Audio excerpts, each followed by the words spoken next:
Hello everyone. So let us discuss another type of functional budget, that is raw material budget and purchase budget. In the last video we have discussed production budget. Now we are discussing raw material budget and purchase budget, and then we'll discuss the numerical example of all three: production budget, raw material budget and purchase budget. So see, again I am explaining in 2 minutes what is raw material budget. See, raw material budget हमें क्या show करता है? Estimated quantities of all raw material. आपके product बनाने में हम 3 raw material use करते हैं, तो उन तीनों की एस्टिमेशन करता है कौन? Raw material budget. ठीक है। अगेन ये क्या हेल्प करता है रॉ मटेरियल बजट? ये परचेजिंग डिपार्टमेंट को हेल्प करता है to plan purchases. It helps in making plan budget, purchase budget. ठीक है। And it provides data for raw material budget also, जिसको हम बोलते हैं रॉ मटेरियल कंट्रोल। ठीक है। अब आप प्लीज ये याद रखिएगा, जब भी हम रॉ मटेरियल बजट बनाएंगे we are only talking about direct material, क्योंकि जो भी इनडायरेक्ट मटेरियल होगा वो ओवरहेड बजट में जाएगा, वो रॉ मटेरियल बजट में नहीं आएगा। तो देखिए यहाँ लिखा हुआ है रॉ मटेरियल बजट के बारे में, this budget shows the estimated quantities of all raw materials and components needed for production demanded by the production budget. This budget serves the following purposes. It assists purchasing department in planning the purchases. It helps in preparation of purchase budget. It provides data for raw material control. ये मैंने अभी आपको सारा explain किया। अब देखिए यहाँ लिखा हुआ है, it should be noted that raw material budget generally deals with only direct materials.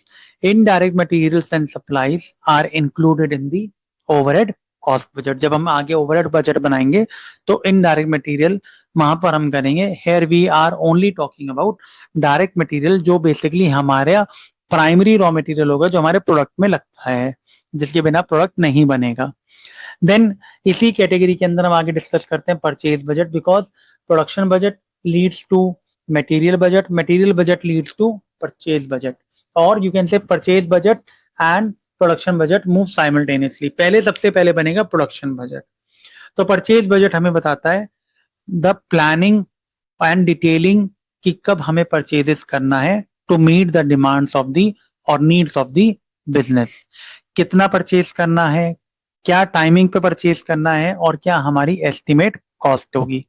तो देखिए परचेज बजट में यहाँ लिखा हुआ है, the purchase budget provides details of the purchases which are planned to be made during the period to meet the needs of the businesses. It indicates first point the quantities of each type of raw material and other items to be purchased. Second, the timing of purchases. Third, the estimated cost of material purchases. ये मैंने अभी आपको इसका meaning explain कर दिया। तो कल को पेपर में आपसे कभी भी पूछ ले फंक्शनल बजट्स, तो फंक्शनल बजट्स हमारे सारे होते हैं, production budget, production cost budget, material budget, purchase budget. तो वहां पर अगर आपसे कभी शॉर्ट नोट या टाइप्स ऑफ फंक्शनल बजट पूछ ले तो ये मैं आपको उसके एक्सप्लेनेशन बता रहा हूँ, और ये इसका अभी हम प्रैक्टिकल क्वेश्चन भी हम क्या करेंगे, डिस्कस करेंगे। तो इसमें देखिए कौन कौन से फैक्टर्स हम कंसिडर करते हैं while making the purchase budget. ठीक है। तो देखिए in preparing a purchase budget a number of factors must be considered including the following. First point, opening and closing stock to be maintain as it will affect material requirements. भाई हमें opening और closing raw material को check करना पड़ेगा, maintain करना पड़ेगा, because वो हमारी मटेरियल रिक्वायरमेंट्स को अफेक्ट करता है। मिनिमम हमें कितना स्टॉक हमें होल्ड करना है, मैक्सिमम हम कितना होल्ड कर सकते हैं, वो हमें चेक करना पड़ेगा while making the purchase. Why? Because कल को होता है कि अगर भाई आप मान लीजिए कम क्वांटिटी में परचेज कर रहे हो, तो मिनिमम स्टॉक से भी कम कर रहे हो, तो डेंजर लेवल आ जाएगा। डेंजर लेवल मतलब जहां पर स्टॉक आउट का फियर होगा, और मैक्सिमम लेवल भी इससे ज्यादा हमें आप कह सकते हो मटेरियल स्टोर नहीं करना, बिकॉज हमें डर है कि मटेरियल खराब ना हो जाए, थेफ्ट ना हो जाए, चोरी ना हो जाए। तो ये सारे पॉइंट्स हमें कंसीडर करने पड़ते हैं। ईओक्यू का पॉइंट आपको पता ही है, इकोनॉमिक ऑर्डर क्वांटिटी की, एक बारी में हम कितना मटेरियल मंगवाएं कि हमारी ओवरऑल कॉस्ट क्या है, minimum. And last, what are the financial resources available with the firm. तो ये हमारा था what is purchase budget and what are the factors affecting purchase budget. अब परचेज बजट के मेन पर्पसेस क्या है? देखिए अगेन सेम पॉइंट है कि हम प्लान करें कि हमें परचेज कब करना है, ठीक है, लॉन्ग टर्म में वो हमारे को कितना एडवांटेजेस होगा, ठीक है, और ये हमारे को हेल्प करता है टू रिकॉर्ड मटेरियल प्राइसेस। तो देखिए main purposes of purchase budget क्या है? To enable the purchasing department to plan its purchases and enter into long term contracts where advantages, to record the material prices on which the plan represented by the budget is based. And third last point, to facilitate management of finance of the business by defining the cash requirements. भाई कल को अगर हम कुछ purchase कर रहे हैं तो हम फाइनेंस मैनेजमेंट को या फाइनेंस डिपार्टमेंट को पहले से बता दें कि हमें इतनी रिक्वायरमेंट होगी ड्यूरिंग द बजट पीरियड कि हमें इतना माल खरीदना है या इतनी क्वांटिटी खरीदनी है. So this is the purpose of purchase budget. Now let us discuss the numericals on production budget and purchase budget and raw material also. So let us see.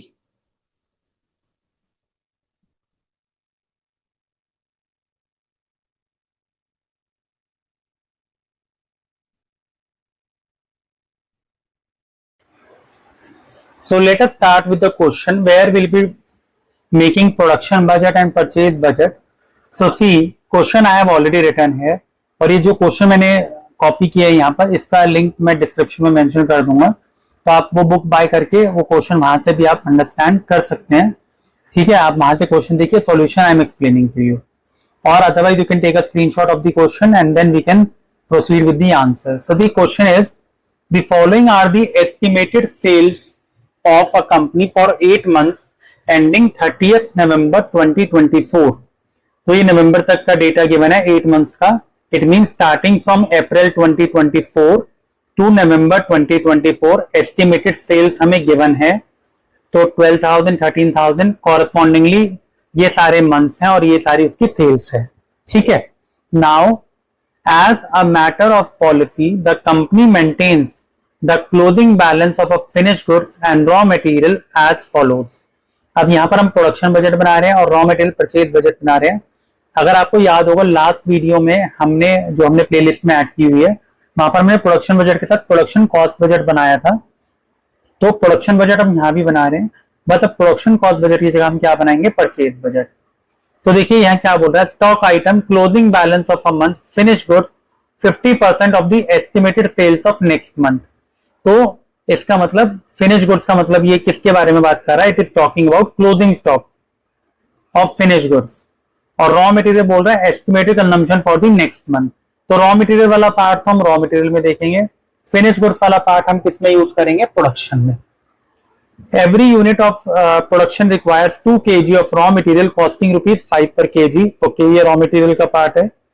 Prepare production budget in units and raw material purchase budget in units and cost of the company for half year ending 30th September 2024.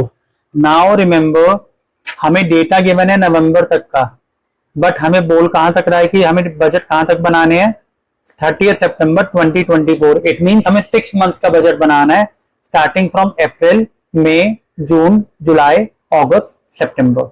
ठीक है. तो अब यहां देखिए, ये वाला concept मैंने last video में भी एक्सप्लेन किया था, आप प्लेलिस्ट में चेक कर सकते हैं. मैंने बोला था अगर हम सेल्स का फॉर्मूला यूज करेंगे इस वाले चैप्टर में, तो हम जनरली ऐसे यूज करते हैं, ओपनिंग स्टॉक प्लस परचेजेस और purchases of finish goods. But हमारे यहाँ इस केस में परचेजेस नहीं होगा, हम क्या यूज करेंगे, प्रोडक्शन माइनस क्लोजिंग स्टॉक, क्योंकि परचेज तो हम रॉ मटेरियल कर रहे हैं, यूनिट्स हम कर ही नहीं रहे हैं. ठीक है. तो सेल्स, तो आप परचेज को I am just crossing it once so that आप कंफ्यूज ना हो, क्योंकि परचेज मैंने यहाँ इसलिए लिखा क्योंकि जब आप ट्रेडिंग एंड पीएनएल अकाउंट करते थे तो कॉस्ट ऑफ गुड्स सोल्ड में आप परचेजेस वगैरह यहाँ लिखते थे, तो परचेजेस नहीं लिखना. हम क्या यूज करेंगे यहाँ पर, सेल्स का formula opening stock plus production minus closing stock. इसका सिंपल लॉजिक मैंने आपको बताया था कि मान लीजिए हमारे पास ओपनिंग स्टॉक 500 यूनिट्स है, प्रोडक्शन 1500 हमने की, तो 500 प्लस 1500 कितना हो गया, 2000 यूनिट्स टोटल हमारे पास अवेलेबल है, जिसमें से मैं कहता हूँ 700 यूनिट्स बच गई. तो इसका मतलब वो सेल नहीं हुई, तो 2000 में से 700 बच गई, तो सेल्स कितनी आई, 1300. तो ये हमें इस तरीके से फॉर्मूला है, ये हमारा मेन फॉर्मूला है. बट हम इसमें फॉर्मूला हमें निकालना क्या है, प्रोडक्शन बजट इन यूनिट्स, हमें प्रोडक्शन की वैल्यू निकालनी है। तो इस फॉर्मूले को हम इधर शिफ्ट करेंगे, हम क्या करेंगे, प्रोडक्शन का कैसे निकलेगा वैल्यू, प्रोडक्शन अब लेट्स से इस तरफ ही है, सेल्स, इस वैल्यू को मैं इधर ले आता हूं, सेल्स, ये क्लोजिंग स्टॉक यहाँ माइनस में, यहाँ क्या हो जाएगा plus, plus closing stock minus opening stock, क्योंकि यहाँ प्लस ओपनिंग स्टॉक है, उधर आके क्या हो जाएगा माइनस ओपनिंग स्टॉक। तो ये फॉर्मूला हमने लास्ट वीडियो में भी डिस्कस किया था, और अब हम स्टार्ट करते हैं। तो प्रोडक्शन बजट का मैंने फॉर्मेट बनाया हुआ है for the half year ending 30 सितंबर 2024, अप्रैल से लेकर सितंबर, यूनिट्स हमने लिख दी। आप चाहें तो यहाँ पर्टिकुलर लिख दीजिए, बुक में जनरली ये ब्लैंक छोड़ा हुआ है, इससे कोई फर्क नहीं पड़ता। तो देखिए अब हम इस फॉर्मूले पे काम करेंगे, हमें प्रोडक्शन निकालने हैं यूनिट्स में। सबसे पहले हम लिखेंगे एस्टिमेटेड सेल्स जो हमें गिवन है, estimated sales, how much is the sales given to us, अप्रैल की सेल्स कितनी है 12,000, मई की 13,000, 9,000, 8,000, 10,000 एंड 12,000, ये हमें गिवन है। ठीक है, मैंने सारी वैल्यूज यहां से कॉपी कर ली है। नाउ अब हमने क्या बोला, plus closing stock, I will add here plus closing stock. तो देखिए क्लोजिंग स्टॉक अब क्या बोल रहा है यहाँ पे, finish goods 50% of the sales of next month, तो नेक्स्ट मंथ की सेल का 50%, क्योंकि फिनिश गुड्स के बारे में मैंने बोला क्लोजिंग स्टॉक आता है यहाँ पे 50%, क्लोजिंग बैलेंस क्या होगा 50% of the estimated sales of next month.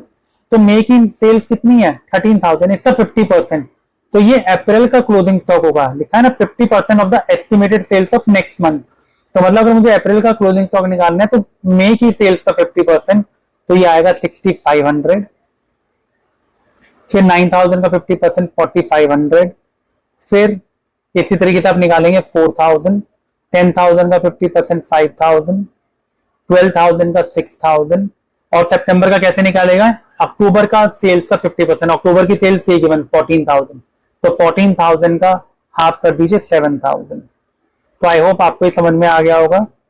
तो ये हमारे पास टोटल अवेलेबल कितना होगा, इन दोनों को ऐड करेंगे, जैसे हमने लिखा ना सेल्स प्लस क्लोजिंग स्टॉक, तो उसको ऐड कर दीजिए, 12,000 प्लस 6,500 18,500, सिमिलरली आप इसको ऐड कर दीजिए 17,500, ये 13,000 हो गया, ये 13,000 हो गया, ठीक है, देन 16,000 एंड 19,000। तो आई होप आपको यहां तक ये क्लियर हुआ होगा, हमने सेल्स प्लस क्लोजिंग स्टॉक किया। अब क्या है, माइनस ओपनिंग स्टॉक, तो let's say minus opening stock. तो देखिए जो अप्रैल का क्लोजिंग होगा वो मई का क्या होगा ओपनिंग, ठीक है, सॉरी ये थोड़ा सा, यस, जो अप्रैल का क्लोजिंग होगा वो मई का क्या होगा ओपनिंग स्टॉक, क्योंकि जनरली अकाउंटिंग में हम यही करते हैं। तो ये 6,500 यहां आ जाएगा।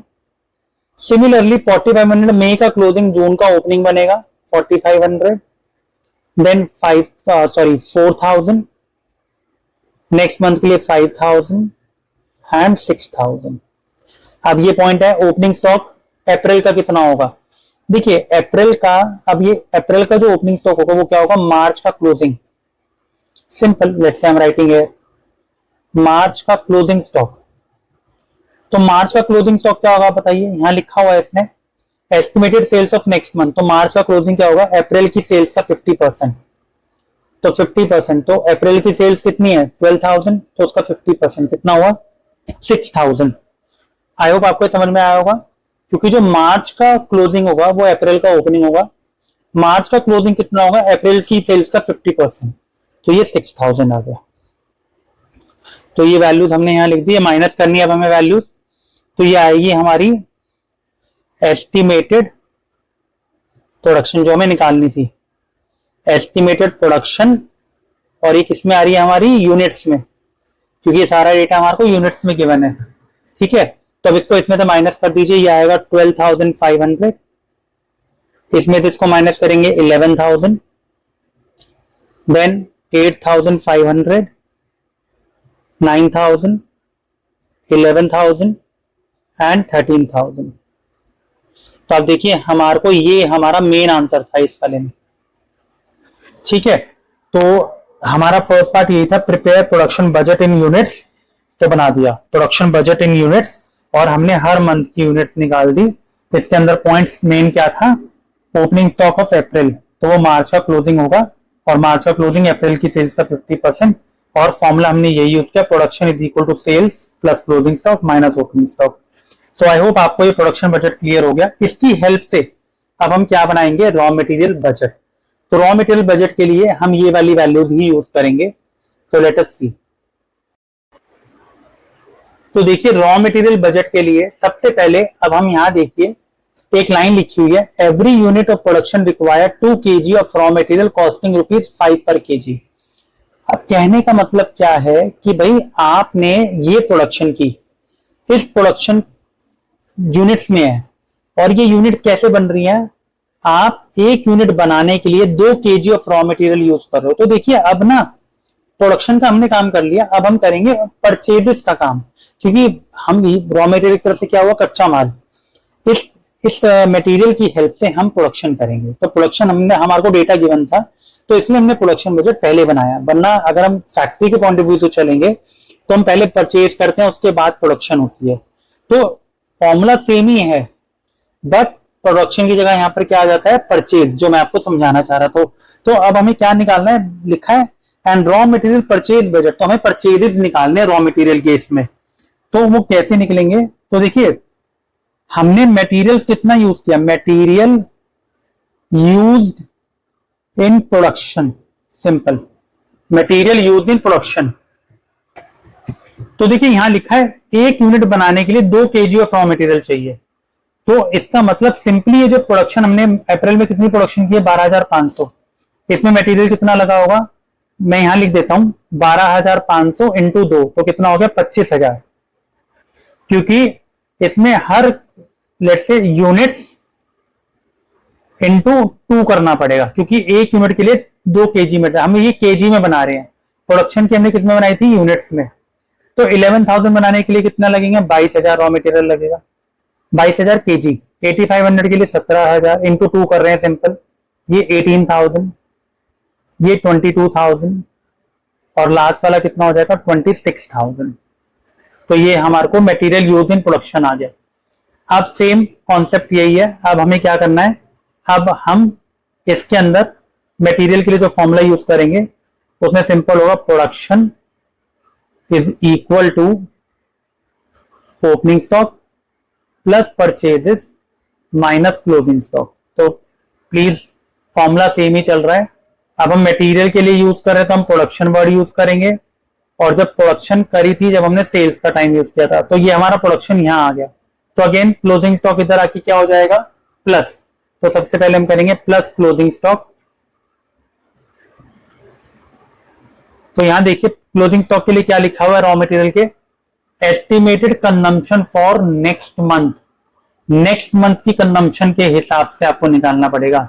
नेक्स्ट मंथ की कंजम्पशन कितनी है, अगर मैं इसका क्लोजिंग स्टॉक निकाल रहा हूं अप्रैल का, तो वो मई की सेल्स का नेक्स्ट, मतलब सेल्स का हमें क्लोजिंग स्टॉक लेना पड़ेगा। तो नेक्स्ट मंथ की सेल्स कितनी है, 22,000, फिर इसके लिए 17,000, फिर 18,000, फिर 22,000, देन 26,000। अब पॉइंट आ गया सितंबर, क्योंकि अक्टूबर तो हमारे पास है ही नहीं, लेकिन अक्टूबर का डेटा हमारे को गिवन है 14,000, लेकिन अक्टूबर के लिए अब आपको निकालना पड़ेगा वैल्यू। तो देखिए अक्टूबर का ना, हमें सितंबर का, ये सितंबर की क्लोजिंग स्टॉक निकालने के लिए, ये क्लोजिंग स्टॉक सॉरी ये यहाँ आएगा, ठीक है, ये यहाँ पर लिख दिया मैंने।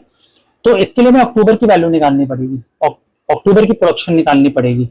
तो वो कैसे निकलेगी, मैं इसको रफ वर्क में कर देता हूँ, because we have the shortage of space here. So let us see, अब हम यही कर लेते हैं इसको। अक्टूबर के लिए अब हमें अलग से बनाने की जरूरत नहीं है, हम निकाल रहे हैं प्रोडक्शन ऑफ अक्टूबर 2024। तो फॉर्मूला हम ये यूज करेंगे जो अभी मैंने किया। अक्टूबर की सेल्स कितनी है, 14,000। अच्छा, अक्टूबर का क्लोजिंग स्टॉक क्या होगा, 50% ही होगा, जो हमने बनाया था इसका 50% ऑफ नेक्स्ट मंथ। तो नवंबर की सेल्स समझ में आएगा आपको क्यों मिली है, ताकि आप अक्टूबर की वैल्यू निकाल सको। तो नवंबर की सेल्स कितनी है, 12,000, 12,000 का 50%, 6,000 का क्लोजिंग स्टॉक हो गया।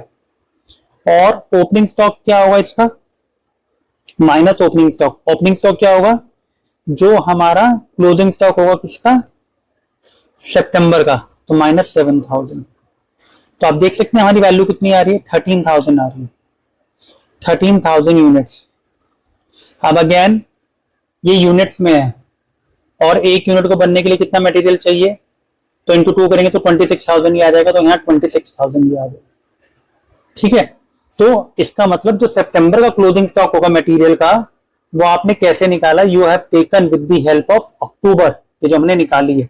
और अक्टूबर के लिए फॉर्मूला हमने कौन सा लगाया, ये वाला, production is equal to sales plus closing stock minus opening stock. ठीक है, तो हमने पहले अक्टूबर की प्रोडक्शन निकाली, उससे हमने फिर ये किया। तो अगेन जैसे हमने ऊपर ऐड किया था यहाँ पे भी ऐड करेंगे, तो इट विल बिकम 47,000। ठीक है, it will become 40, then add this, तो इट विल बी 39,000, 35,000। तो ये थोड़े क्वेश्चन ना लेंदी हैं बट काफी इंपॉर्टेंट है। Then 40,000, 48,000 and 52,000। अब माइनस ओपनिंग स्टॉक। अब सिंपल है, अप्रैल का क्लोजिंग, मई का ओपनिंग बनेगा 22,000, फिर 17,000, फिर 18,000, 22,000 एंड 26,000। अब एक और पंगा यहां पे आया, क्या कि भाई अप्रैल की सेल्स का, अप्रैल का ओपनिंग स्टॉक कितना होगा। तो जैसे अब आपने किया भाई अप्रैल का कितना होगा ओपनिंग स्टॉक, तो बताइए कितना होगा अप्रैल का ओपनिंग स्टॉक, आप आइडेंटिफाई कर सकते हैं। सिंपल है भाई, अगर हम चेक करेंगे estimated consumption for next month, तो ओपनिंग स्टॉक क्या होगा, मार्च का क्लोजिंग स्टॉक। मार्च का क्लोजिंग स्टॉक क्या होगा रॉ मटेरियल के केस में, estimated consumption for next month, तो नेक्स्ट मंथ की कंजम्पशन कितनी है 25,000, तो मार्च का ये है, तो ये हमारा ओपनिंग भी बन गया। तो आप देख रहे हो सारी वैल्यू सेम है, 25, 25, 22, 22, 17, 17, 18, 18, 22, 22, 26, 26। क्यों, क्योंकि इसका क्लोजिंग स्टॉक क्या है रॉ मटेरियल का, नेक्स्ट मंथ की सेल। तो अप्रैल के केस में अब आप बताइए, ये नेक्स्ट मंथ की सेल है कंजम्पशन, तो कंजम्पशन कितनी है नेक्स्ट मंथ 25,000, और जबकि मार्च का क्लोजिंग स्टॉक क्या होगा नेक्स्ट मंथ की सेल, तो मार्च का क्लोजिंग स्टॉक 25,000 ही होगा, तो 25,000 अप्रैल का ओपनिंग भी बन जाएगा। तो सिमिलरली सब में सेम ही आ रही है वैल्यू। तो ये वाली वैल्यूज करने के बाद हमें मिलेंगे परचेजेस, ये हमारी बैलेंसिंग फिगर आई, तो हम राइटिंग BAL, तो इसको माइनस कीजिए, आपको मिलेगा 22,000, then 17,000, 18,000, 22,000, then it would be 26,000 and 26,000। तो ये हमारा आ गया परचेजेस इन यूनिट्स, ये हमारा यूनिट्स में आया। This is our answer in units, but अब हमें बोल रहा है इन यूनिट्स एंड कॉस्ट दोनों में निकालो। ठीक है, फॉर्मूला आप प्लीज याद रखिएगा, प्रोडक्शन के केस में we are using sales plus closing stock minus opening stock, और बजट परचेज के केस में अगेन जो प्रोडक्शन वाली यूनिट्स की material use in production plus closing stock minus opening stock, तो इससे परचेजेस आ गए। ठीक है, तो कॉन्सेप्ट बहुत इंपॉर्टेंट है, अगर आपको एक बार ये कॉन्सेप्ट क्लियर हो गया तो hardly it will take 10-12 minute to solve the full answer. अब यहाँ देखिए, यहाँ लिखा हुआ है every unit of production required 2 kg, वो हमने कर दिया सारा काम। Material costing 5 rupees per kg, इसका मतलब ये जो कॉस्ट है कैसे आएगी, परचेज कॉस्ट। सिंपल, थोड़ा सा यहाँ कंजेस्टेड हो गया, ₹5 पर केजी, तो इसको 5 से मल्टीप्लाई करते जाओ, तो ये आएगा 1,10,000, 17,000 इंटू 5, क्योंकि ये लिखा हुआ 5 रुपीज का रेट है, 85,000, 90,000, 1,10,000, 1,30,000 एंड ये भी कितना होगा 1,30,000। तो can you see, you have got purchases in units, ये रहा purchase cost, production in units. तो ये क्वेश्चन जो है ये बहुत इंपॉर्टेंट क्वेश्चन है, और ये आप चाहे बीकॉम ऑनर्स के हो, बीकॉम के हो या सीए के भी स्टूडेंट हैं, ये कोई भी और यूनिवर्सिटी में आपका ये कॉन्सेप्ट मैच कर रहा है तो ये क्वेश्चन सबके लिए बहुत इंपॉर्टेंट है। इसमें मोस्टली बच्चे कंफ्यूज क्या होते हैं, एक तो उनको ये फॉर्मूला लर्न नहीं होता कि भाई किसमें हमें क्या यूज करना है। प्रोडक्शन बजट मैंने लास्ट वीडियो में, आप प्लेलिस्ट पूरी चेक कीजिए, चैप्टर्स वहां पर एक प्रॉपर सीक्वेंस में गिवन है, तो वो आपको बहुत हेल्प करेगा, क्योंकि डायरेक्टली आप किसी कॉन्सेप्ट पे मूव करेंगे थोड़ा बहुत डिफिकल्टी रहता है। ठीक है, तो सिंपल है, सेल्स हम यूज करेंगे प्रोडक्शन में, and will find out production in units, and then will find out for purchase, and will use to find out purchase in units, these are in units, and purchase cost जब हमें 5 rupees per KG के हिसाब से वो given है। So let us start with question number 2. This question is similar to question number 1, but इसके अंदर कुछ एक एडिशनल अकाउंट बनेगा, तो वो ये क्वेश्चन हम इसलिए डिस्कस कर रहे हैं, और ये अगर आप सीए के स्टूडेंट हैं और बीकॉम ऑनर्स के स्टूडेंट हैं तो उनके लिए भी काफ़ी इंपॉर्टेंट है। अगर बीकॉम लेवल का पेपर कभी ऐसा होता है कि डिफिकल्टी लेवल पे है तो ये क्वेश्चन उनका फेवरेट होता है। तो see let us read out the question. Flex Food Products Limited has prepared the following sales budget for the first 5 months.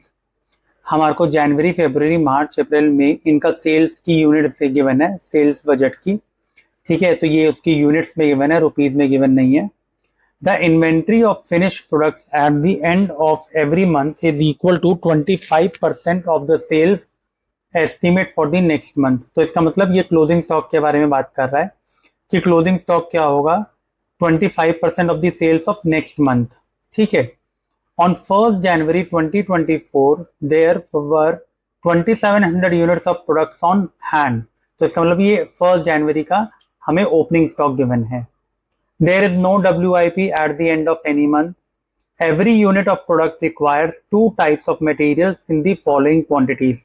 अब देखिए, सबसे पहले हम बनाएंगे प्रोडक्शन बजट। जनरली मैंने आपको लास्ट क्वेश्चन में भी समझाया था, प्रोडक्शन बजट हमारा यूनिट्स में बनता है, और ये मटेरियल के बारे में बात कर रहा है तो वो मटेरियल बजट आएगा, तो ये केजीज में बनता है जनरली।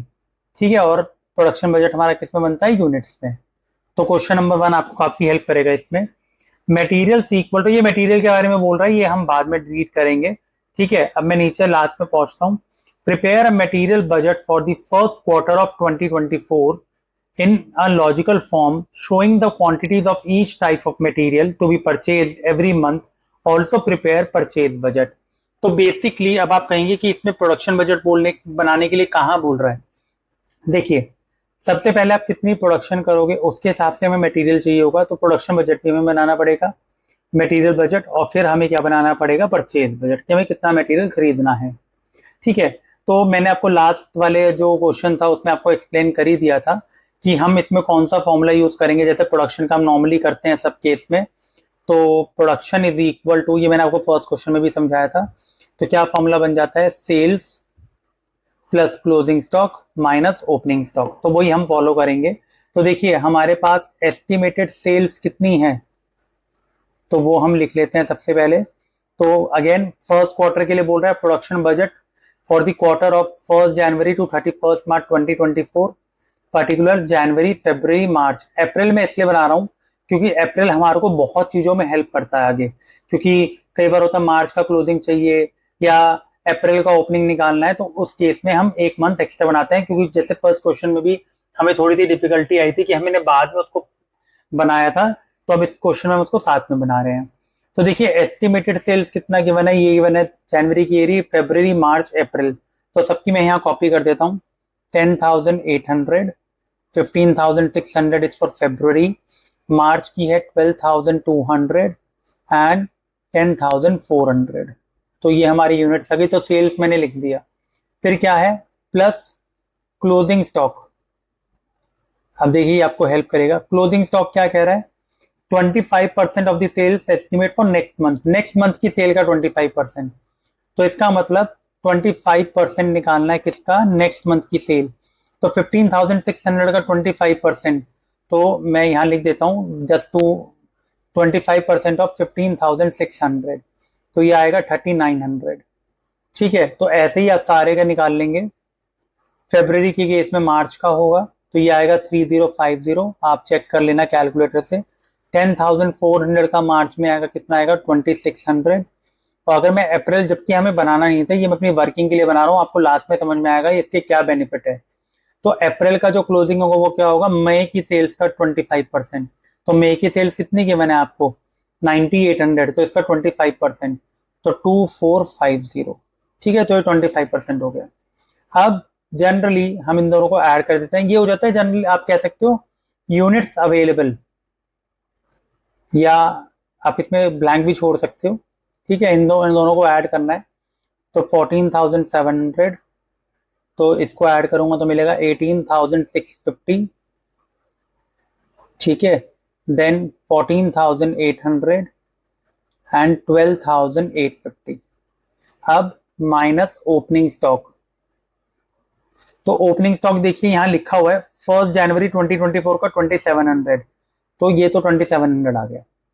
अब आपको पता है फरवरी का ओपनिंग स्टॉक क्या होगा, जनवरी का क्लोजिंग स्टॉक, जो जनवरी का क्लोजिंग स्टॉक था वो फरवरी का ओपनिंग बन जाएगा, तो 3900 यहाँ आ जाएगा। सिमिलरली फरवरी का जो क्लोजिंग होगा वो मार्च का ओपनिंग बन जाएगा 3050, एंड मार्च का क्लोजिंग अप्रैल का ओपनिंग, तो 2600। तो आई होप आपको ये क्लियर हुआ होगा। लास्ट वाले क्वेश्चन में ये ओपनिंग वैल्यू हमें गिवन नहीं थी, हमने निकाली थी। इस वाले क्वेश्चन में हमें डायरेक्टली गिवन है कि ओपनिंग WIP 27, ओपनिंग स्टॉक जो 2700 है। तो ये क्या आएगा, ये आएगी हमारी production, this will be our production. तो 14,700 में से 2700 गए, 12,000, 14,750, 11,750 एंड 10,250। तो देखिए ये सबसे इजी पार्ट था जिसके बेसिस पर हमने कैलकुलेट किया कि प्रोडक्शन हमने कितनी कितनी करनी है। अब प्रोडक्शन करने के बाद हम लोग आएंगे मटेरियल बजट पे। अगेन क्वार्टर का बनाना है, for the quarter January 1 to 31 March 2024। अब यहाँ देखिए ये कहता है जो भी आप यूनिट्स बना रहे हो इसमें दो तरह के मटेरियल लगेंगे। मटेरियल जैसे ही है ना, जैसे this would be material A and this would be material B. ठीक है, तो material A and material B, तो this is 4 kg and 5 kg, तो हम इसमें अलग अलग बनाएंगे। तो अगेन यहाँ पे देखिए जनवरी में दो मटेरियल यूज होंगे, तो ए और बी, फरवरी में ए और बी, मार्च में ए और बी, ये सब केजी में ही है। ठीक है, थोड़ा स्पेस कम था तो मैंने यहाँ नहीं लिखा था, तो आप प्लीज चाहे ए हो चाहे बी हो वो केजी में ही आएगा। तो सबसे पहले हम क्या करते हैं, अब हमें ये चेक करना है कि हम इतनी प्रोडक्शन करेंगे, तो अब हमें क्या चाहिए, मटेरियल रिक्वायर्ड फॉर प्रोडक्शन। देखिए simple, material required for production, simple आपको याद रखना है। अब यहां पर आप चेक कीजिए, अगर आप इतनी यूनिट्स बनाओगे तो इसमें ए की कितने ए मटेरियल उसको कितना केजी लगेगा, कह रहा है every unit of product requires 2 types of materials in the following quantities. मतलब अगर आप इसकी यूनिट बनाएंगे तो उसमें दोनों मटेरियल लगेंगे, मटेरियल ए भी लगेगा, मटेरियल बी भी लगेगा। अगर आप एक यूनिट बनाओगे तो ए की 4 kg क्वांटिटी लगेगी, तो 12,000 यूनिट्स बना रहे हैं तो 12,000 इंटू 4, तो ए की कितनी क्वांटिटी चाहिए, 48,000, और बी की कितनी लगेगी 5 kg, तो 12,000 इंटू 5, 60,000। तो इस तरीके से आप निकालोगे। सिमिलरली 14,750 इंटू 4, तो ये आएगा 59,000। ठीक है, 59,000 kg, और मटेरियल बी के लिए 5, तो 14,750 इंटू 5, तो ये आएगा 73,750। सिमिलरली 11,750 इंटू 4, 47,000, और इंटू 5 कर देंगे फिर इस केस में, तो ये आएगा हमारा 58,750। अब यहाँ पर अप्रैल की जरूरत नहीं है क्योंकि अप्रैल हमारे को नीचे हेल्प कर देगा, उसका हमने क्या बनाया, सिर्फ प्रोडक्शन बजट ही बनाया। तो आई होप इसमें हमने क्या करा, ए के लिए हमने इंटू 4 किया और बी के लिए इंटू हमने 5 किया, तो इंटू 4 इंटू 5 जो भी हमारी प्रोडक्शन यूनिट्स थी। अब देखिए प्रोडक्शन हमारे को मिल गया। ठीक है, तो मैं यहाँ एक लाइन भी लिख देता हूं, material A 4 kg and material B 5 kg, तो उससे आपको सिंपल हो जाएगा। ठीक है, तो ये हमारी प्रोडक्शन आ गई। तो इसमें भी फॉर्मूला देखिए, अब यही फॉर्मूला हम यूज करते हैं। देखिए फॉर्मूला कैसे, जो मैं बताना चाह रहा हूं, जैसे हमने ऊपर का निकाला था ना फॉर्मूला, तो सेम अगर आप कहेंगे कि भाई कितने गुड्स प्रोड्यूस किए, प्रोडक्शन क्या हुई, तो प्रोडक्शन का सिंपल मतलब होता है opening stock of material plus purchase purchases आप कह लो, minus closing stock of material. अब हम मटेरियल की बात करें, यूनिट्स की बात नहीं कर रहे। अब हमें प्रोडक्शन तो मिल गई थी ऊपर से, तो प्रोडक्शन हमें है, अब हम यही फॉर्मूला यूज करेंगे सेम। तो क्लोजिंग स्टॉक इधर माइनस में था, हम क्या करेंगे प्लस, प्लस क्लोजिंग स्टॉक, जैसे ऊपर कर रहे थे वही सेम। तो मैं एक बार सिर्फ फॉर्मेट बना रहा हूं ताकि आपको ये समझ में आ जाए। फिर क्लोजिंग स्टॉक निकालने के बाद हम इसको ऐड करते थे, तो हम क्या करेंगे plus opening stock, sorry not plus opening stock, minus opening stock, it would be minus. ठीक है, क्योंकि ये क्लोजिंग स्टॉक इधर आके प्लस हो गया, ओपनिंग स्टॉक इधर आके माइनस हो गया। हमें क्या निकालना है इसमें, परचेजेस, क्योंकि हम लोग क्या बना रहे हैं, मटेरियल बजट बना रहे हैं, जिससे हमारे को फाइनल वैल्यू क्या मिलेगी, क्वांटिटी टू बी परचेज्ड। और तो क्वांटिटी टू बी परचेज वो हम यहां देखेंगे। अब देखिए क्लोजिंग स्टॉक क्या आएगा। क्लोजिंग स्टॉक देखिए यहां लिखा हुआ है, material equal to 1/2 of next month production are to be in hand at the end of every month. इसका मतलब जो नेक्स्ट मंथ की प्रोडक्शन है उसका हाफ। तो अब ए वाले में हम ए का चेक करेंगे, बी वाले में हम बी का चेक करेंगे। तो देखिए हम जनवरी की क्लोजिंग स्टॉक निकालना चाह रहे हैं, वो कह रहा है 1/2 ऑफ नेक्स्ट मंथ। तो नेक्स्ट मंथ ए का कितना है 59,000, इसका 50% कर दीजिए, 1/2 मतलब 50%। तो इसका आएगा आपको वैल्यू 29,500। बी के लिए 73,750 इंटू 50%, तो ये आपका आएगा 36,875। सिमिलरली 47,000 का 50%, 23,500 और 58,750 का 29,375। अब आप कहेंगे भाई मैं मार्च का कैसे निकालूं, उसके लिए तो मुझे अप्रैल चाहिए। तो अब अप्रैल को आपको देखिए, अप्रैल की जो मैंने बताया था ना कि क्यों हेल्प करेगी, 10,250 यूनिट्स हैं। तो अगर मैं ए का निकालना चाहता हूं और बी का मटेरियल निकालना चाहता हूं तो इंटू 4 कर दूंगा, तो ये कितना आएगा, और इसको मैं क्या कर दूंगा इंटू 5। तो उस तरीके से हम निकाल सकते हैं। तो देखिए 10,250 इंटू 4, तो इसका आएगा 41,000। और अगर मैं इसको इंटू 5 कर दूंगा तो आप बताइए कितना आएगा इंटू 5, तो ये आएगा 51,250। तो आप देख सकते हैं। तो अगर मुझे मार्च का क्लोजिंग स्टॉक चाहिए तो मुझे क्या करना पड़ेगा, इसके अप्रैल का 50%, तो 41,000 का 50% कितना हो गया 20,500, और 51,250 का कितना हो गया 25,625।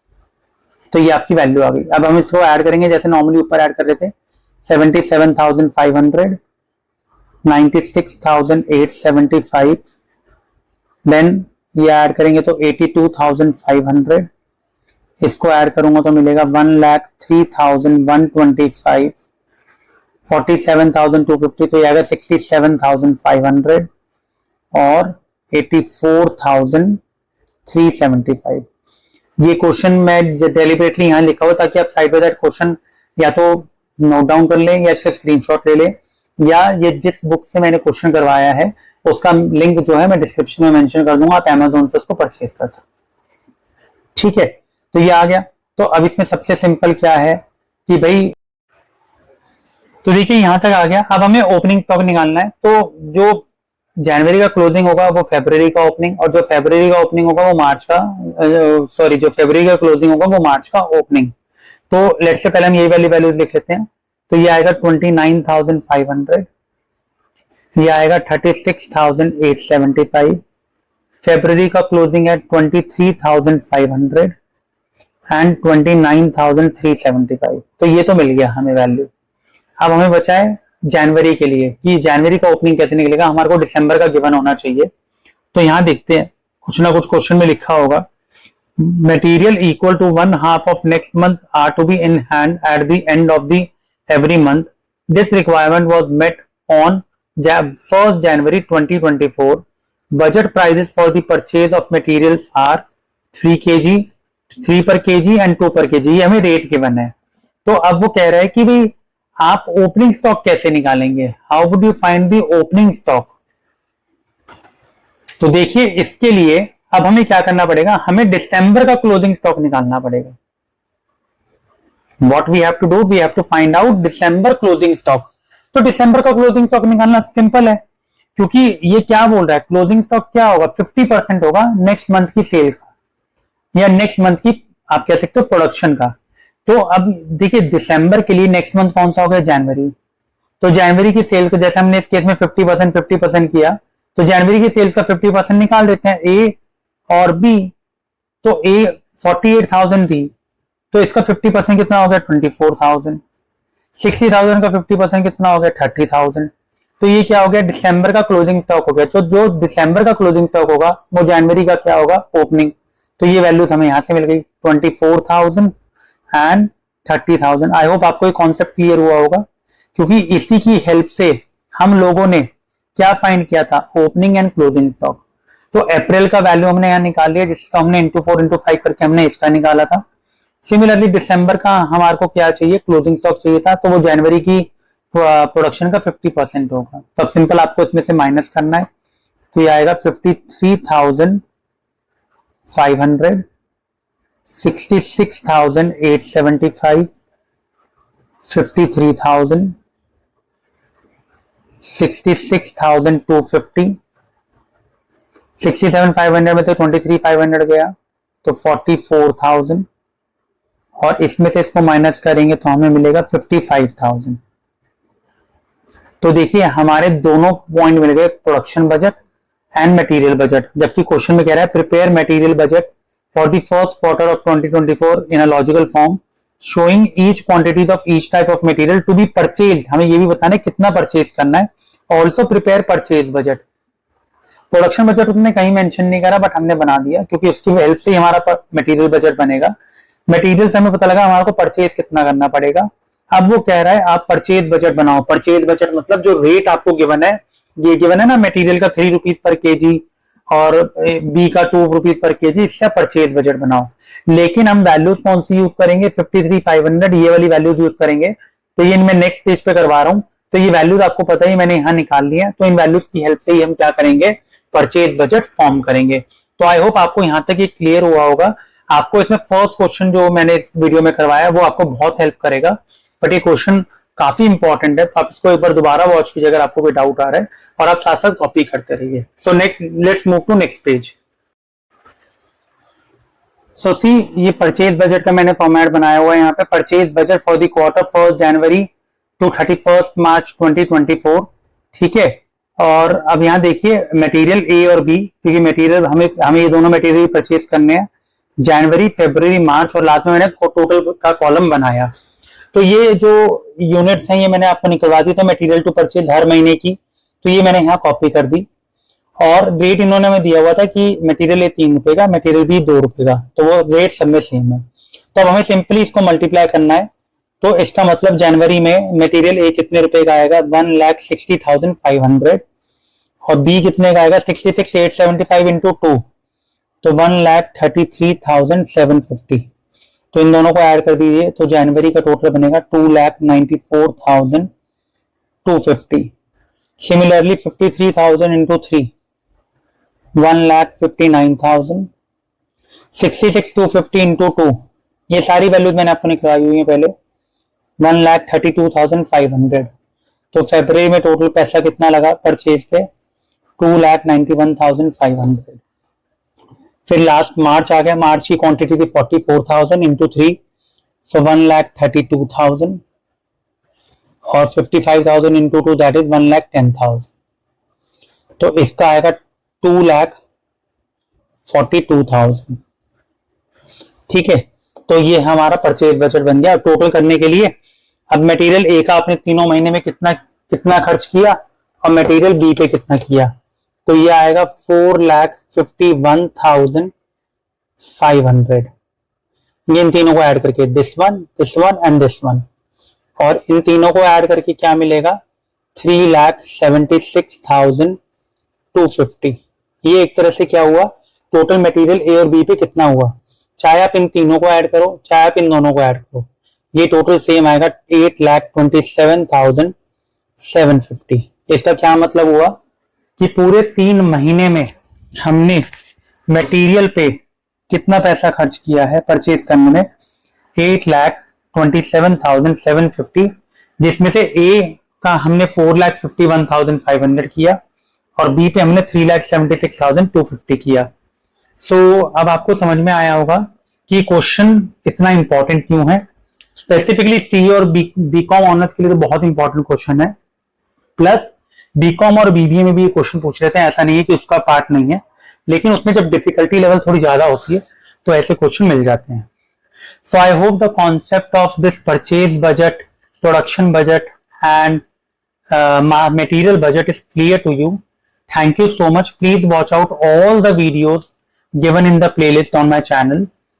So you can learn entire you can say subject of management accounting, financial management, cost accounting. So please hit the bell icon and please share with your friends. Thank you so much.